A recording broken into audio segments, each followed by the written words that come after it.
Hey guys, welcome to your 10-week exam video. Just like the last exam video, this one's going to be a little bit on the short side. It's just going to be reviewing the content that you're going to have in the exam in one place for your convenience. But this is all stuff that we've worked on in previous weeks. All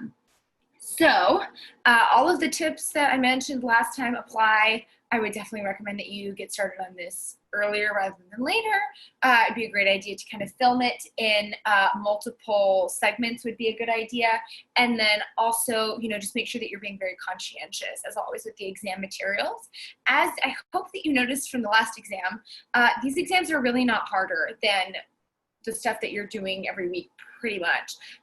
We're kind of being a little bit more particular about, the grading and everything, but other than that, it's really not that different from kind of what you're doing every week. And that's very important and very intentional to give you guys lots of opportunities to get your grades and not putting so much pressure on one exam or two exams or one project or something like that, but giving you guys lots of opportunities. And because this is an online class, to make sure that you guys kind of have things to keep you on track and keep you motivated every single week instead of kind of just having like one-off things throughout the semester. So with that, the only thing that's a little bit different for this week that's new, actually it's not different, is your scale and arpeggio. So we're going to be looking at page 126, and the scale and arpeggio that you're going to turn in is in the key of E. So let's go ahead and give this one a try, and we're going to do the exact same things that we've done for the other ones. I'll just go through and say the finger numbers out loud for you, and then you will practice this one. So again, you're just turning in each of these items hands separately, the scale and the arpeggio. So remember to think about which fingers go on the black keys. So for the right hand, it's 2 and 3 on F sharp and G sharp, and then 3 and 4 on C sharp and D sharp. Then in the left hand, it's 4 and 3 on F sharp and G sharp, and 3 and 2 on C sharp and D sharp. So just keeping that in mind will really help keep you on track. This is also, once again, the exact same finger pattern that we have used for all of the other scales, and the exact same arpeggio fingering as the previous few that we've done. So let's go ahead and give this a try from the beginning, starting with the right hand, 2-octave scale. Here we go. 1, 2 sharp, 3 sharp, thumb under 2, 3 sharp, 4 sharp, thumb under 2 sharp, 3 sharp, thumb under 2, 3 sharp, 4 sharp, 5, 5, 4 sharp, 3 sharp, 2, 1, 3 sharp over, 2 sharp, 1, 4 sharp over, 3 sharp, 2 sharp, 1, 3 sharp over, 2 sharp, 1.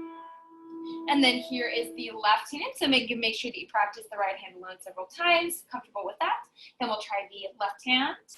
Ready, go. 5, 4 sharp, 3 sharp, 2, 1, 3 sharp over, 2, 1, 4 sharp over, 3 sharp, 2 sharp, 1, 3 sharp over, 2 sharp, 1, 1, 2 sharp, 3 sharp, thumb under 2, 3 sharp, 4 sharp, thumb under 2 sharp, 3 sharp, 1, 2, 3 sharp, 4 sharp, 5. Great, so make sure you practice that scale a couple of times, both hands. Then we'll go ahead and try the arpeggio. Same exact fingering as the previous few. Here we go from the beginning. Right hand, go. 1, 2, 3, 1, 2, 3, 5, 5, 3, 2, 1, 3, 2, 1. Then left hand.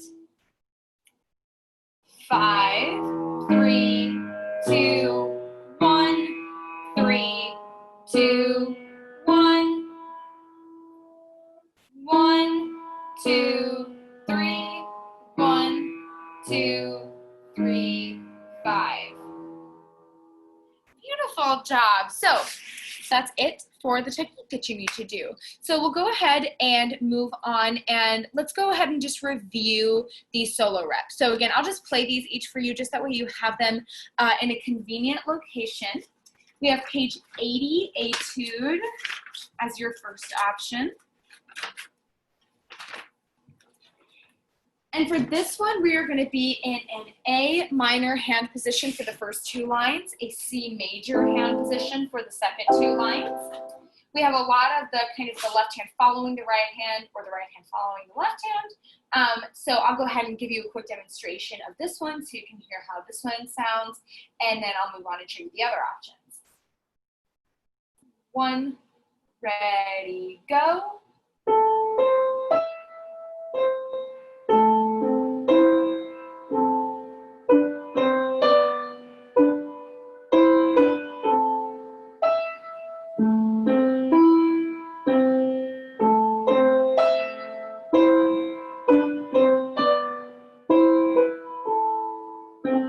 Change.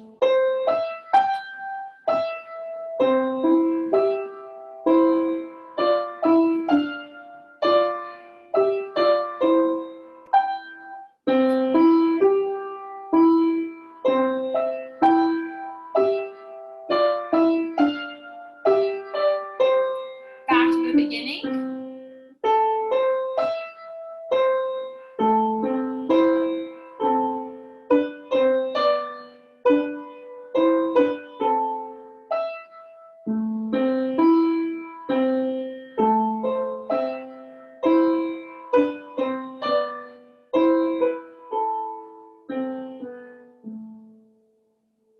Wonderful. So this one is fairly simple and straightforward, but navigating, playing the hands in, we have both parallel motion, which is where your fingers are going in the same direction, and contrary, where they're going in opposite directions.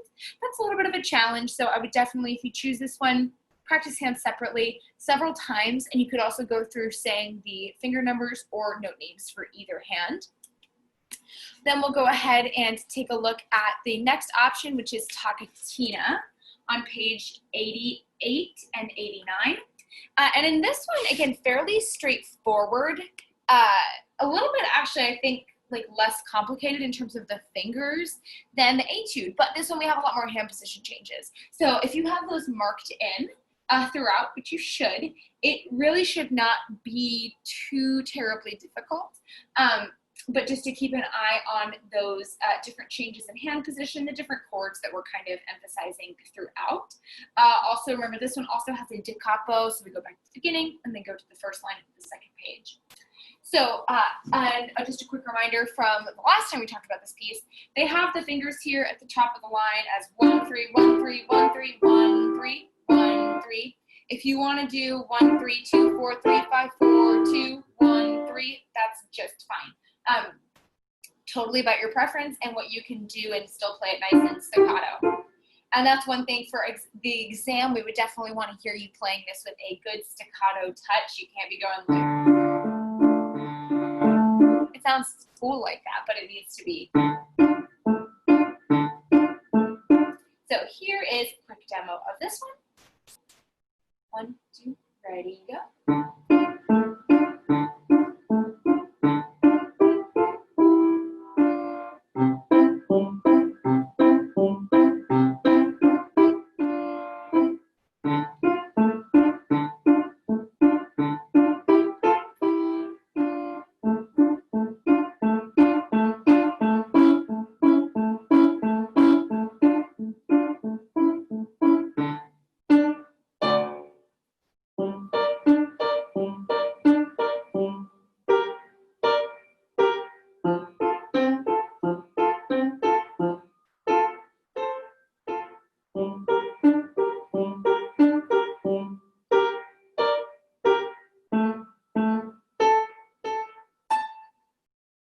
Back to the beginning.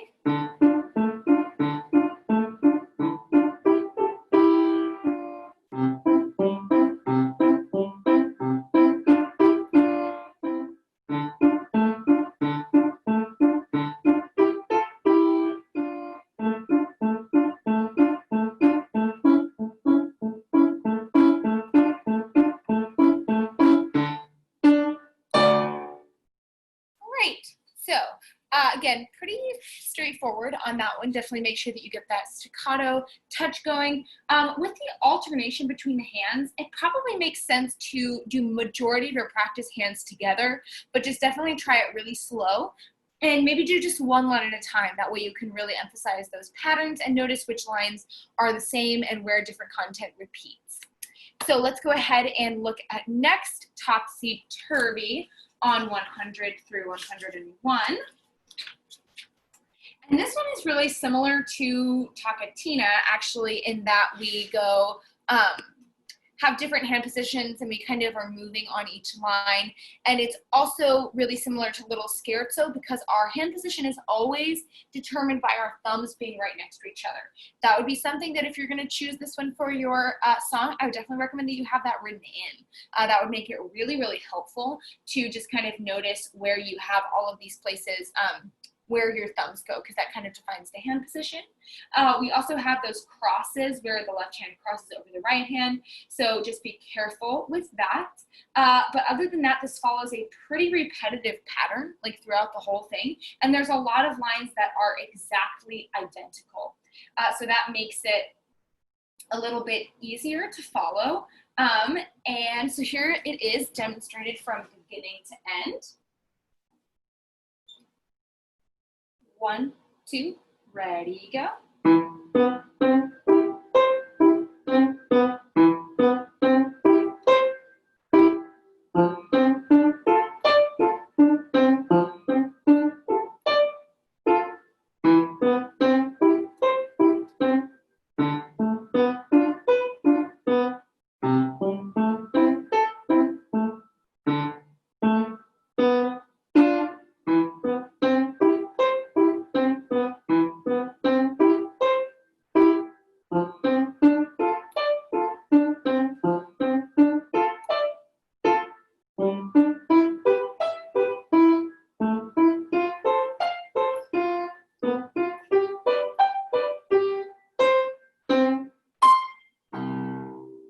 All right, so there's that, and then the last one that you have as an option is Dream Echoes on 116 through 117.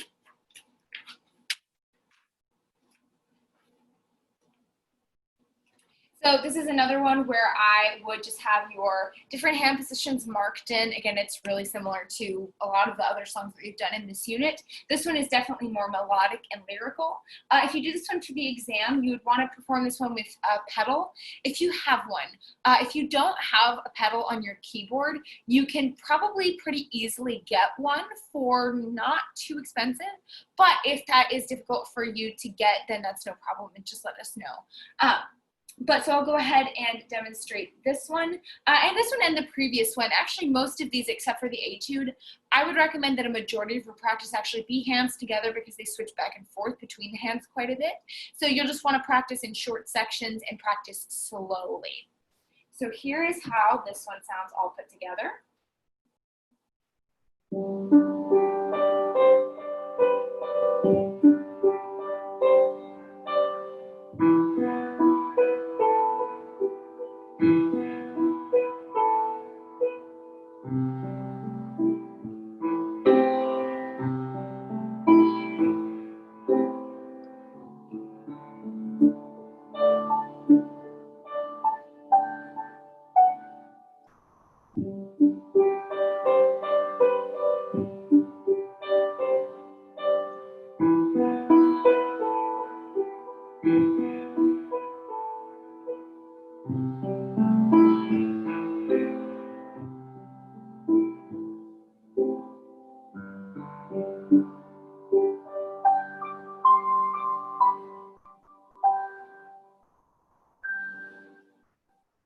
And they want you to cross your left hand over for that last note. I really do not care if you do that or not.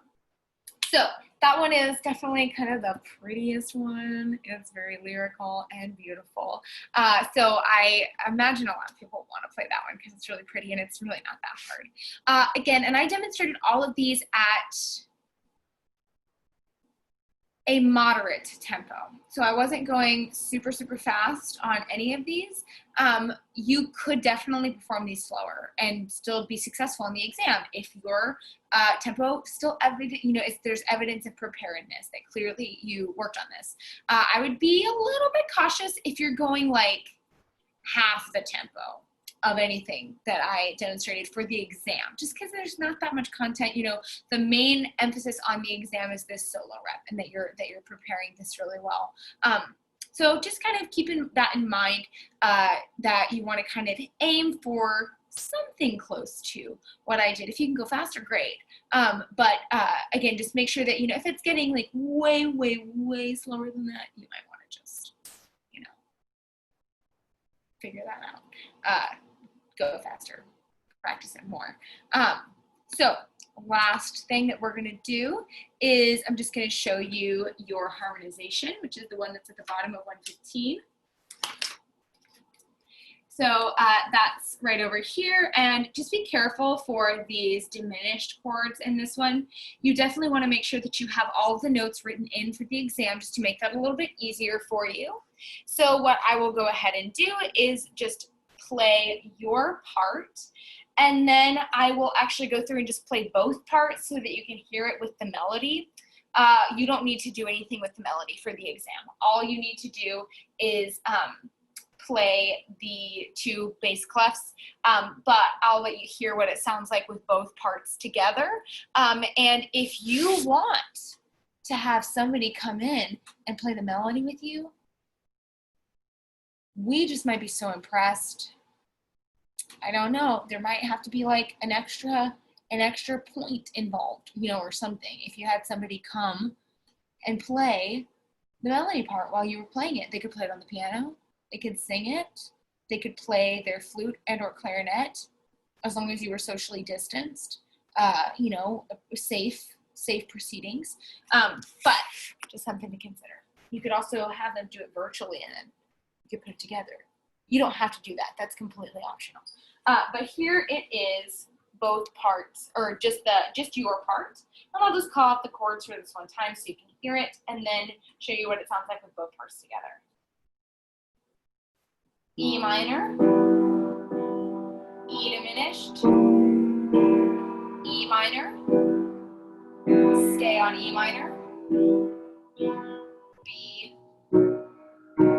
C, D, stay on B, E minor, E diminished, E minor, stay on E minor, B,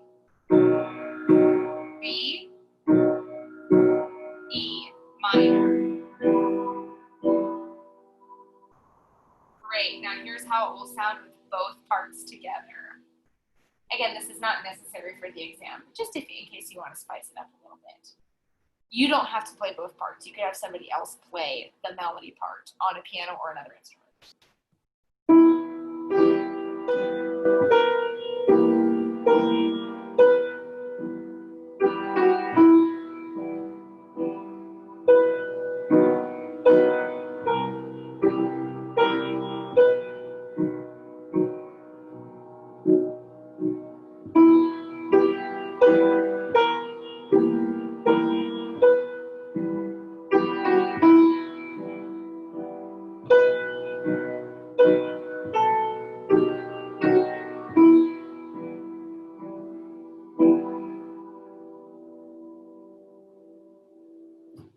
All right, so that is everything for the atomic exam.